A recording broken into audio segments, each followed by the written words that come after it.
حبيب قلوبنا وطبيب نفوسنا أبي القاسم المصطفى محمد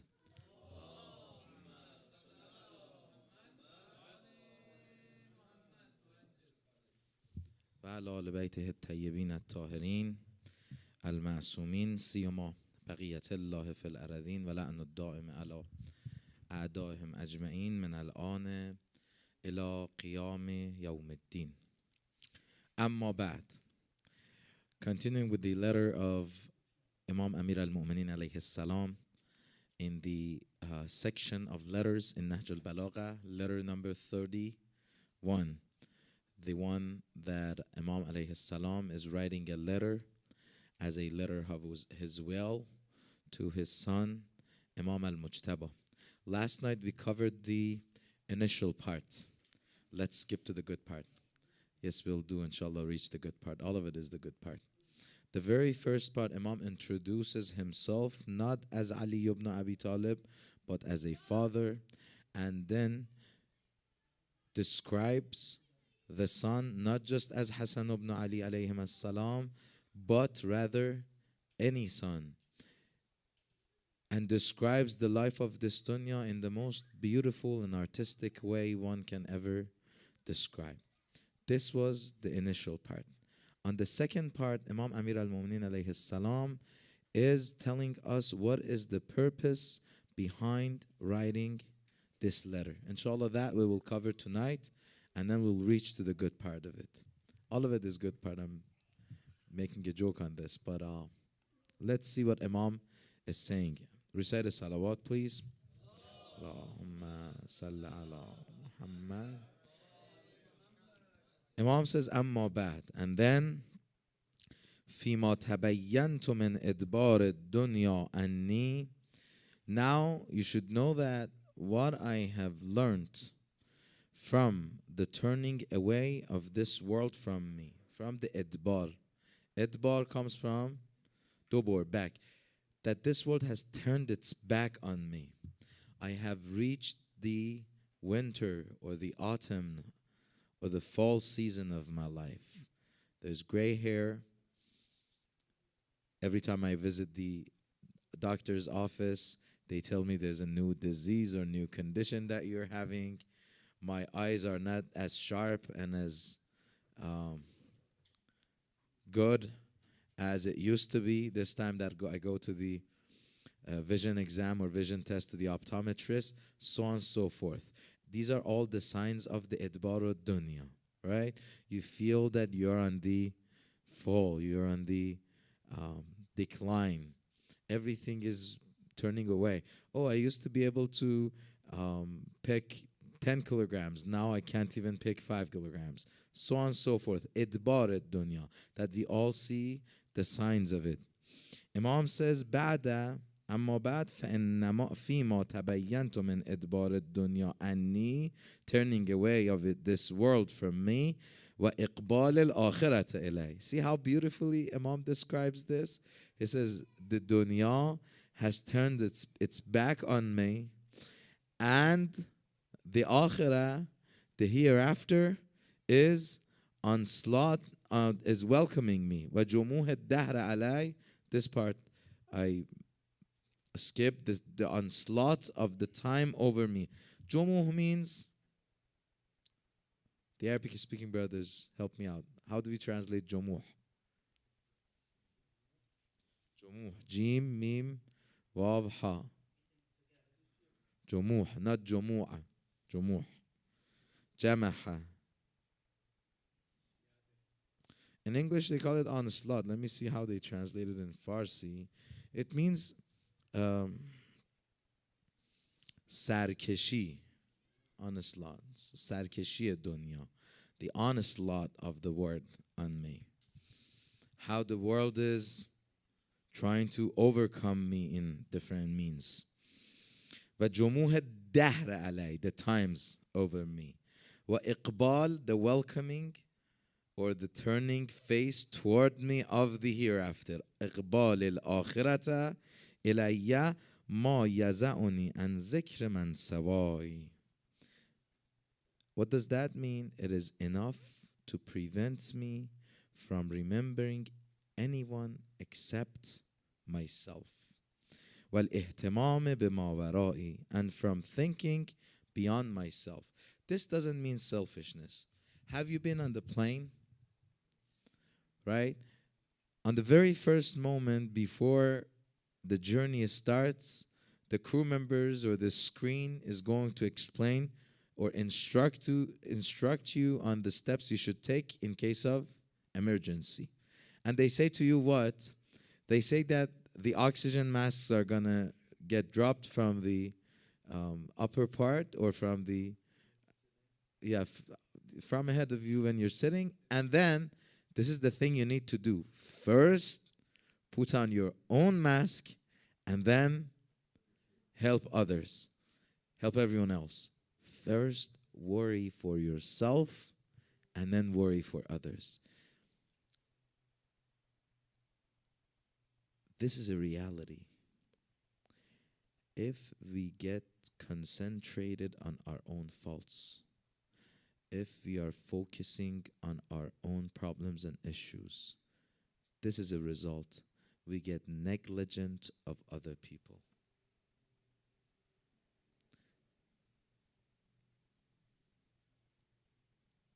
Some of us are so nosy of the lives of each other. That means to me, that is a big sign that we have a ghafla about ourselves. For example, the salat we just prayed.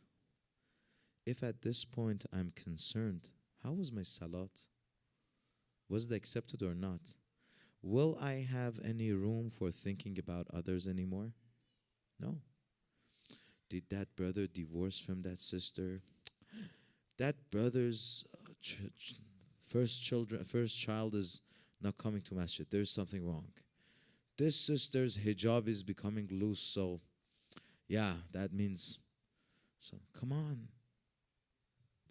If you concentrate on your own problems, does that mean we should not care for others? No. We should care for others. But sometimes we do not care for others. It's rather we are just nosy and we really get happy. Allah subhanahu wa ta'ala, may Allah protect us from that. But we get happy from the bad news that happens to other people. Bad incidents happen to other people. We get happy and we feel so satisfied inside. Imam says, thinking of the path ahead of me, looking at the jumuh ad-dahr,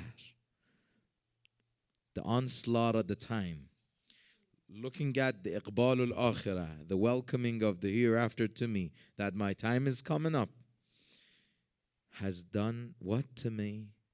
I have focused on my own a'mal and deeds, and as if I have been prevented from thinking about others or focusing too much on the lives of others. Imam is telling this or is saying this or writing this to Imam Hassan al-Mushtaba. وَالْإِهْتِمَامِ بِمَا وَرَائِي غَيْرَ أَنِّي حَيْثُ تَفَرَّدَ بِي دُونَهُمُ مِنْ نَاسٍ. But when I confined myself to my own worries, learning the worriness of others, but my intelligence saved me, my aql saved me and protected me from my desires. What happens? The result of this vision or this insight is this, that the thought of the destination ahead prevented Imam from following his desires only. To us, a lesson. What can give us the most power or the strongest will to control our desires? It's the remembrance of the journey ahead. Tadhkiratul Maut is one of them. There's a news spread in the community that a sibling of one of our respected members has passed away here or there. Someone's wife has passed away. Someone's father has passed away. That reminds us, one of the disadvantages of living away from our relatives especially in the West, majority of you guys are away from your relatives. Your immediate relatives sometimes are so far away. Parents far away, siblings far away, whatever, is that you only hear about the news of death. You don't see it. And at some point you get used to it. They call you every once in a while from Arabistan or Iran, and they say, that person, you remember him that passed away? And you're like, oh, they passed away. But you don't feel it. How many times in a day or week or a month would you stop by the cemetery and recite Surah Fatiha next to the graves of your brothers or sisters? Pretty occasionally, pretty rarely. That is not good. Then it pushes us towards ghafla. This is one of the things. Tadhkiratul maut.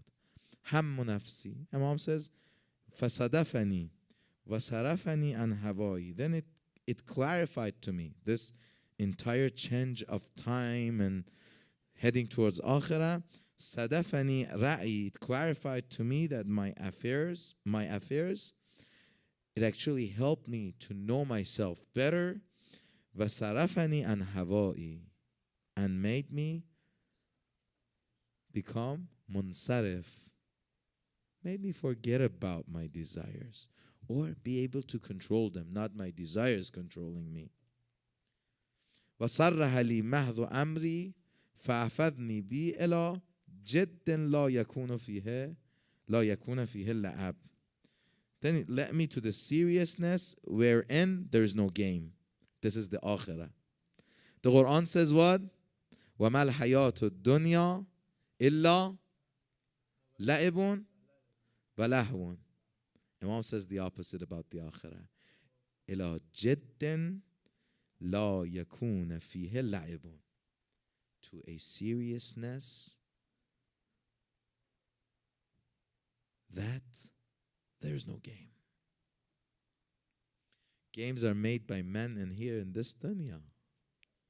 You want to start a business, you have to talk to 10 law firms to make sure nobody is going to steal your money or you're not getting sued or whatever. The games are for this dunya. In the hereafter, you don't have ikhtiyar. You don't have control. Then there's no game. Everything is pretty serious. وَصِدْقٌ. How beautiful Amir al-Mu'minin states this. وَصِدْقٌ. A truth. لَا يَشُوبُهُ كَذِب. A truth that has not been falsified by lying. Yashub, in Farsi we have something called ashub, chaos, right?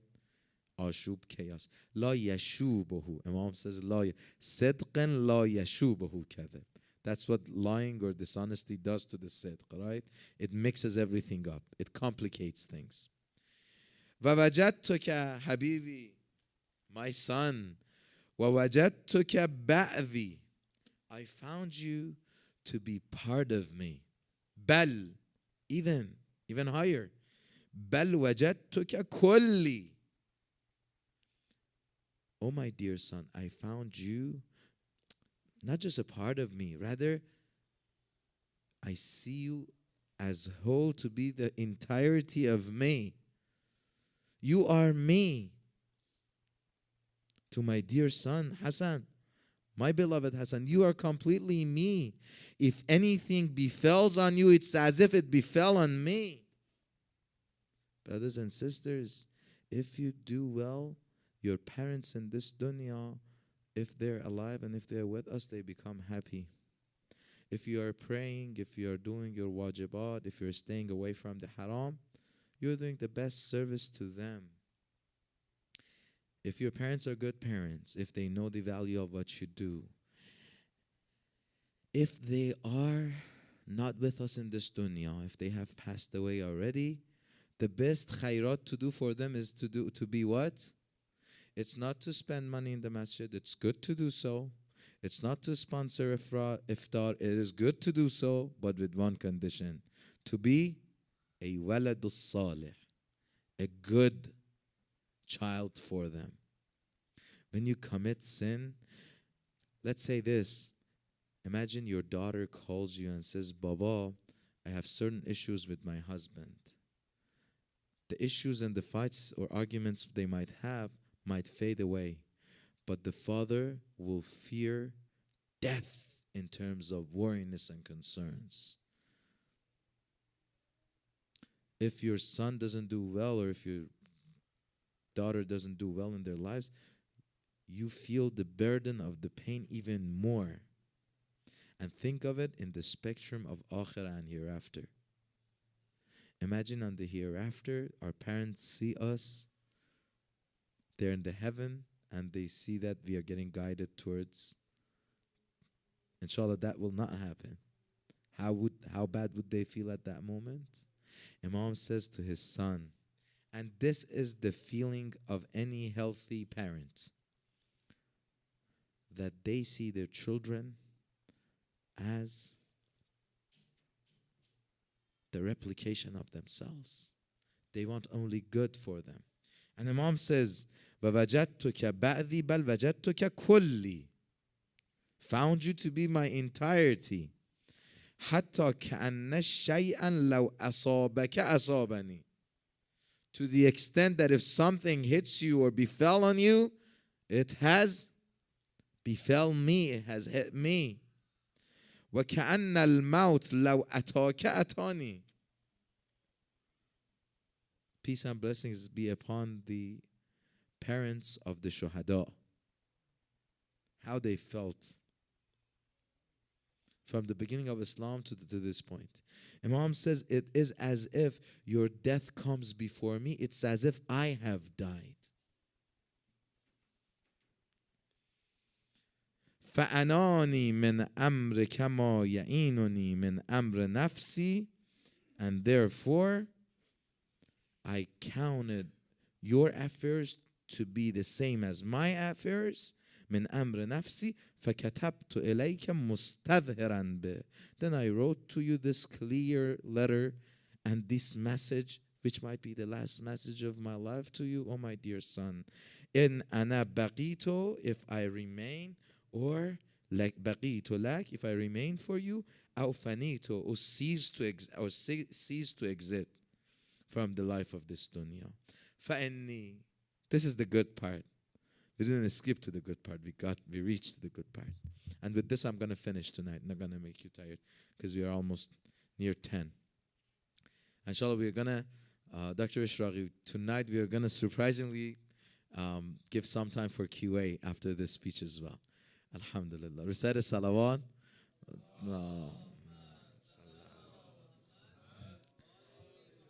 Habibi Hassan John, my beloved Hassan, فَأَنِّي أُوصِيَكَ بِتَقْوَى اللَّهِ.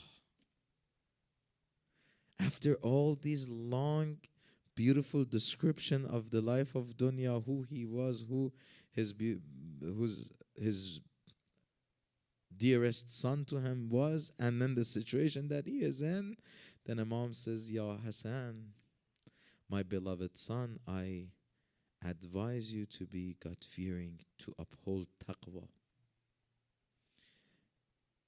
Ay bunayya, oh my dear son, وَلُزُومَ أَمْرِهِ, and being in adjacency to the command of Allah. Not just being in adjacency, accepting and taking the order and commands. Luzum comes from mulazama, right?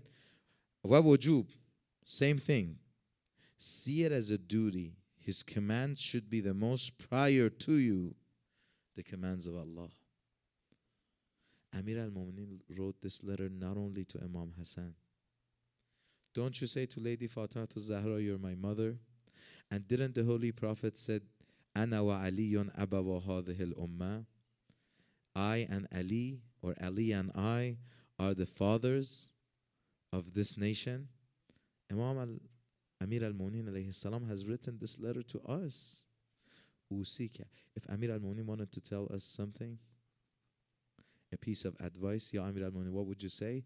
Usika bi taqwa Allah. ای بنی و لزوم امره و امارت قلبک بذکره. And build, construct your hearts with remembrance of Allah. و امارت قلبک بذکره. It's so poetic that you can memorize it. والاعتصام بحبله. Stay steadfast and stick to that rope of Allah. Don't get deviated. واعتصموا بحبل الله ولا تفرقوا. Don't get deviated. Don't quickly get divided into groups. I was in another city before coming to here, and there was some ikhtilafat, differences of opinions between some of the members of the community. And one of the members said, you know what? If inshallah I hit that certain yearly income, if my annual income hits $300,000 a year, the first thing I'm going to do is going to go buy another center for myself. I'm going to open up my own masjid. I can't get along with these brothers anymore. I said, that is the exact thing that you should refrain from. وَاعْتَسِمُوا بِحَبْلِهِ. Do not get deviated. It happens easily. It's very difficult to open up a masjid in Iran or elsewhere, because the law in other countries as well. But in here it's easy. Everybody goes and purchases a place, calls it masjid, and let me start my own masjid because I can't get along with certain individual in the center. Come on. وَلَا تَفَرَّقُوا. How can we do i'tisam bihablillah? How can we stick to the rope of Allah? It's unity under the Imam of our time. Consider him to be your Imam. Take it serious because the hereafter is serious. وَأَيُّ سَبَبٍ أُوتَغُ مِنْ سَبَبِ بَيْنَكَ وَبَيْنَ اللَّهِ. And which sabab or which rope or which path is more stable than the obedience of Allah subhanahu wa ta'ala if you wanted to take. If you wanted to rely anything in this world, on anything in this world, which would have been more reliable than the rope of Allah, inshallah. The rest of it gets even more beautiful as we go on, and I promise to, inshallah, share them with you on the coming nights. If any question, we got a couple minutes for that. If not, we can do salam and dua and everything. تموم کنیم. السلام علیکم و رحمت الله و برکاته.